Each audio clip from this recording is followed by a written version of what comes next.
Okay, hold on just a minute, Pete. I think we've got one on the ground over here. News Chopper 9's Johnny Rowlands and KMBC 9 First Alert meteorologist Pete Grigsby on May 4th, 2003. So a tornado on the ground, western Wyandotte County. As the weather took a turn for the worse. I had actually turned away from the storm to kind of reposition and then turned back to the north and east, and right in front of me, just a couple of miles, there it was touching down. Johnny and News Chopper 9 started tracking the storm as it began out by the Legends in Kansas City, Kansas. Oh my gosh. We are seeing a tremendous damage path. Damaging homes in places like 91st and Leavenworth Roads and 166th and Kansas Avenue. And we were seeing damage that was frightening from a standpoint of thinking of what it could be doing while we were still on the air. His job?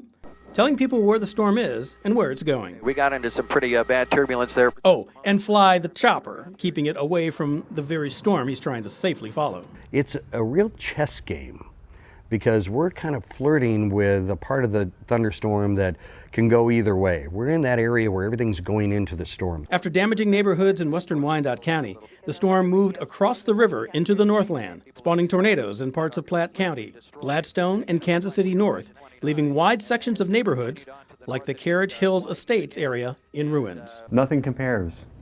In the 29 years I've been doing this, nothing compares to that. Our Pete Grigsby was tracking it too as it kept on moving east. The storm's next stop, Liberty, and the William Jewell College campus, where the college clock tower was brought down. Johnny, you were really showing some amazing destruction. Even seasoned veterans like Pete and Johnny couldn't believe what they were seeing. And I went over to the corner. I don't know if many people know this, but I cried for about 2 or 3 minutes because it was just so built up. When it was all over, 2 people died from the storm.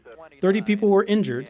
Damage was in the many millions of dollars, $15.5 million in Wyandotte County alone. At its worst, it was an F4 tornado, which then meant winds between 205 and 250 miles an hour, leaving hundreds of people wondering what's next from something they thought could never happen to them.